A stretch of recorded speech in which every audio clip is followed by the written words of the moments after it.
अगर हम capital goods वाले शेयरों की बात करें तो कमिंस में बीएचईएल में लोअर लेवल से रिकवरी देख रहे हैं। आपको लगता है कि तेजी ये सस्टेनेबल होगी और आपका कोई पसंदीदा शेयर कैपिटल गुड्स बास्केट में? अभिषेक, देखिए, मेरे ख्याल से पिछले हफ्ते या 2 हफ्ते पहले किसी संस्था की तरफ से कैपिटल गुड्स इंजीनियरिंग क्षेत्र को लेकर के कुछ बिकवाली की रिपोर्ट आई थी। और हमने काफी हावीपन देखा था। लेकिन उस दिन के पश्चात, उसके बाद वाले दिन में रिकवरी हमने देखी। और जिस प्रकार से अभी डिम्पी जी ने वाटा कोबैक को लेकर के प्रश्न पूछा था, हालांकि ये भी एक तरीके से कैपिटल गुड्स इंजीनियरिंग कंपनी है। जिस तरीके से ये water treatment, affluent treatment and sewage water desalination plants बनाती है। L&T, Cummins, siemens, ABB, KEC international, ये सब कैपिटल गुड्स इंजीनियरिंग क्षेत्र की कंपनियां हैं, दिग्गज और मझौली कंपनियां, जहां पर हमारी खरीदारी की राय रही है। और मैं एक बात हमेशा कहता हूं कि आपको अगर तिमाही दर तिमाही तुलना करनी है तो वो आपकी समझ है, मेरे समझ में वो नहीं आता। जहां तक कैपिटल गुड्स इंजीनियरिंग क्षेत्र का सवाल है नतीजों का, मुझे नहीं लग रहा है कि आपको तिमाही दर तिमाही तुलना करके ये निश्चय करना चाहिए कि आपको निवेशित रहना है या बेच देना है। क्योंकि ये क्षेत्र ऐसा है, जैसे रक्षा क्षेत्र है, रेलवे क्षेत्र है, जहां पर ऑर्डर बुक अच्छी होती है, इसमें कोई दो राय नहीं है। लेकिन उस ऑर्डर बुक को एग्जीक्यूट करने के लिए समय लगता है। और वो समय जो लगता है, उसी समय को ध्यान में रखते हुए आपको भी आपकी रणनीति जो है वो लंबे समय की आपको रखनी चाहिए। और आपको साल दर साल की या फिर 6 महीने जो नतीजे आते हैं, छमाही दर छमाही या साल दर साल, वो देखो। आप तिमाही दर तिमाही देख करके परिवर्तन करेंगे तो ये मेरे ख्याल से सूझबूझ वाली रणनीति नहीं होगी। लंबी अवधि के लिए ये सभी कंपनियां पसंद है और निवेश की राय है। ठीक है, लॉन्ग टर्म के लिए पसंद है, निवेश की राय है। अगर Gaurang sir, good morning. Capital goods engineering space पर आपका टेक अच्छा लगा, काफ़ी डिटेल्ड एंड कह सकते हैं कि नज़रिया एक बनता हुआ दिखा। L&T, Cummins, Siemens, KEC international, VA Tech, Wabag का जिक्र कर रहे थे। इसके अलावा रक्षा क्षेत्र पर भी मैं आपसे एक राय जानना चाह रही थी, क्योंकि देखिए बजट के ठीक बाद हमने देखा कि इस स्पेस में थोड़ी सी कमजोरी के साइंस, या कह सकते हैं कि फ्लैट ट्रेंड देखने को मिला। वहां से वापस से आप खबरों के दम पर तो एक्शन में है ही डिफेंस क्षेत्र, और आपने भी कहा कि ये कुछ ऐसे सेक्टर्स हैं जिसमें आपको तिमाही दर तिमाही नहीं, लंबी अवधि का नजरिया रखना है। अब एरो इंडिया की ही अगर बात करें, आज से बेंगलुरु में ये शो शुरू हो रहा है। नए इनोवेशंस, एआई पावर्ड टेक्नोलॉजी पर फोकस रहेगा। अब सिर्फ और सिर्फ इनोवेशंस नहीं, एआई टेक्नोलॉजी की भी बातें चल रही हैं। सो एक सवाल रक्षा क्षेत्र पर, डिफेंस पर, और एक और चीज ये थी कि बैंगलोर के अब सिलिकॉन वैली ऑफ इंडिया यानी कि टेक हब से आगे बढ़कर डिफेंस हब भी बन रहा है।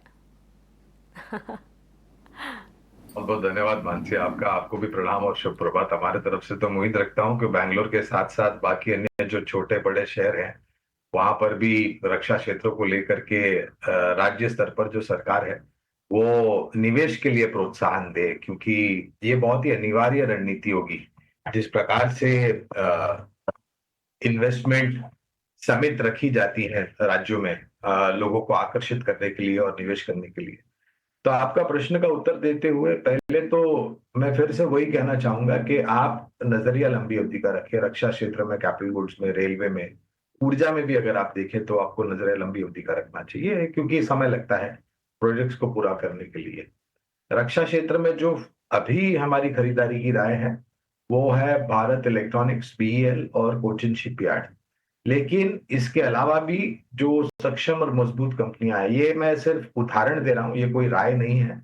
हिंदुस्तान एरोनॉटिक्स हो गई, Mazagon dock, garden reach ship builders, BEML, Paras defence जैसी कंपनियां हैं। L&T भी अगर आप देखें तो कुछ अहम भूमिका निभा रही हैं, भारतीय नौसेना की मदद कर रही हैं। जिस प्रकार से उनकी फैसिलिटीज हैं, डिफेंस में योगदान दे रहे हैं। तो मुझे लग रहा है कि आपको इन सब कंपनियों पर ध्यान देना चाहिए। और ये जो एरो शो हो रहा है, उसके पहले मेरे ख्याल से कुछ 2 साल पहले मानसी, दुबई में एरो शो हुआ था, जहां पर हिंदुस्तान एरोनॉटिक्स ने अपने लड़ाकू helicopter, light combat helicopter LCH प्रचंड का प्रदर्शन दिखाया था। और बहुत ही प्रभावित लोग हुए थे उस LCH लाइट कॉम्बैक्ट हेलीकॉप्टर प्रचंड को लेकर के। और इस पर्टिकुलर लाइट कॉम्बैक्ट हेलीकॉप्टर की मेरे ख्याल से इनॉग्रेशन भी हुआ था और इसको शामिल भी किया है, जहां तक हमारे रक्षा बलों का प्रश्न है। तेजस को लेकर के मैं, ठीक है, आपको जीई के तरफ से इंजन मिलने में कुछ दिक्कत हो रही है, टेक्नोलॉजी मिलने के लिए दिक्कत हो रही है, लेकिन मैं बिल्कुल मानता हूं कि ये सब छोटी मध्यम अवधि की समस्या हैं। तेजस मार्क 1 और उसके पश्चात नेक्स्ट जनरेशन तेजस MK2 मार्क 2 लड़ाकू विमान भारतीय वायुसेना में शामिल होने की पूरी पूरी उम्मीद है। और एक एक्सपोर्ट मार्केट भी बहुत बड़ा मार्केट है मानसी, अगर आप देखने जाए तो ये सब शुरुआत है। आपको अगर वास्तविकता में एक अच्छा खासा मुनाफा कमाना है तो आपको समय भी देना पड़ेगा आपके निवेश में, जहां तक रक्षा क्षेत्र का सवाल है। बिल्कुल Gaurang sir, thanks for that take. So defence players पर एक fundamental take, capital goods engineering पर भी लंबी अवधि का नजरिया इस वक्त हमें मिलता हुआ समझना है वो है मेटल काउंटर्स को लेकर। लास्ट ट्रेडिंग सेशन में Tata steel, JSW steel, SAIL या कुछ और मेटल कंपनीज वो अच्छी बंद हुई हैं। आशीषा हमारी सहयोगी है, उन्होंने करीब 4 कारण भी गिनवाए। उसमें से एक कारण था कि डॉलर इंडेक्स जब जब नीचे जाएगा थोड़ा भी तो ये शेयर्स ऊपर आ सकते हैं। दूसरा वो बता रहे थे कुछ चाइना फैक्टर भी इसके अंदर इन्वॉल्व है। आशीषा कौन कौन से फैक्टर थे वो 4 एक बार जरा वापस से गिनवा दो, वन लाइनर, फिर मैं गुरांग सर से क्वेश्चन पूछता हूँ। बिल्कुल, तो 4 बड़े फैक्टर्स, एक आपने बताया डॉलर इंडेक्स, लेकिन डॉलर इंडेक्स की बात करेंगे तो ओवर द वीकेंड फिर एक बार थोड़ी सी बढ़त दिखी है। 110 से गिरकर 107 के लेवल्स पर आ चुका था, लेकिन आज सुबह आई थिंक फिर एक बार 108 लेवल्स टच कर चुका है, जो एक नेगेटिव होगा थोड़ा सा मेटल सेक्टर के लिए। इसके अलावा global steel manufacturing company Arcelor Mittal ने अपनी कमेंट्री निकाली थी जो काफ़ी पॉजिटिव है 2025 के लिए। उनका मानना है कि सिक्लिकल स्लो डाउन अब खत्म हो चुका है और 2025 में डिमांड इंप्रूव होती हुई नजर आ सकती है स्टील सेक्टर की। इसी के साथ रीस्टॉकिंग भी होता हुआ नजर आएगा। इन्वेंट्री लोअर लेवल्स पर है तो कंपनियां खरीदेगी फिर एक बार स्टील, जिसके चलते कई सारे स्टील स्टॉक्स में तेजी दिखी थी शुक्रवार को। तो हाँ, कई सारे फैक्टर्स जिसके चलते मेटल इंडेक्स में अच्छी खासी तेजी दिखी। और आज फिर एक बार डोनाल्ड ट्रंप ने टैरिफ को लेकर कमेंट्री की है तो उसके चलते भी मेटल इंडेक्स पर एक्शन दिखेगा। ठीक है, तो एक्शन वाला तो रहेगा ही रहेगा। और एक बात आपने और भी बताई थी कि इनमें स्टील की कंपनीज दाम भी बढ़ा सकती हैं। गुरांग सर, हमने आपके सामने ना सारे पॉइंट्स मोटा मोटी रख दिए। इसमें कुछ ग्लोबल्स हैं और कुछ डोमेस्टिक हैं। तो एक छड़ा खींचते हैं तो कई बार ठीक आता है, दूसरा हाथ लगाते हैं तो वहाँ से ख़राब निकल के आता है। बड़ी सेंस ऑफ कन्फ्यूजन है। कन्फ्यूजन इस लिहाज की है कि अच्छी वैल्यूएशन है और दिक्कत इस चीज़ की है कि सस्टेनेबिलिटी ग्रोथ नहीं मिलती, कॉन्फिडेंस नहीं आ पाता। सर, मेटल्स को लेकर आपका टेक क्या है? आप ये कन्फ्यूजन को दूर कीजिए सर। देखिए, मुझे 2 बात पर थोड़ी बहुत भरोसा रखने लायक जो है वो थोड़ा अनिश्चित, ये मैं मेरी निजी तौर पर बात कर रहा हूँ। वो 2 कारण क्या है या वो 2 क्या चीज है, तो एक है चाइना से जो भी खबरें आती हैं वो, और दूसरे तरफ श्रीमान बुद्धिमान राष्ट्रपति ट्रंप के तरफ से जो टिप्पणी आती है। तो ये 2 संकोच होता है मुझे कि क्या बातें करते और क्या वास्तविकता में सत्य होता है। ये इसमें बहुत बड़ा अंतर होता है। इसको छोड़ करके अगर आप हमारी कंपनी के बारे में पूछे या फिर हमारी राय के बारे में पूछे धातु क्षेत्र को लेकर के, तो हमारी खरीदारी की राय बिल्कुल रही यहाँ पर काफी लंबे समय से।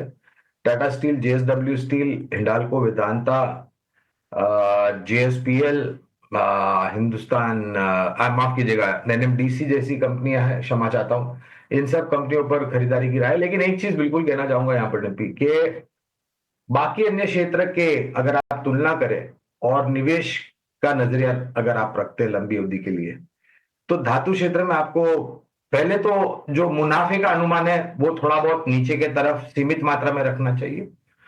और दूसरी बात यह है जो कि बहुत ही आवश्यक है, आपके पास 2 गुना नजरिया होना चाहिए समय को लेकर। यानी कि अगर आपके पास बैंकिंग, IT या फिर ऑटो क्षेत्र में 1 साल का नजरिया, तो यहाँ पर 2 या 2.5 साल का नजरिया होना चाहिए। ये जो खबरें आती हैं उसको लेकर के और स्थानीय मार्केट में जो खपत में थोड़ा बहुत फिलहाल धीमापन चल रहा है, वो आने वाले समय में और तीव्र गति पकड़ेगा। लागत खर्च को लेकर के परिस्थिति सुधरी है पिछले वित्तीय वर्ष के मुकाबले। पॉइंट टेकन, मैं आपके इस जवाब से काफ़ी सारी चीज़ें समझ गया।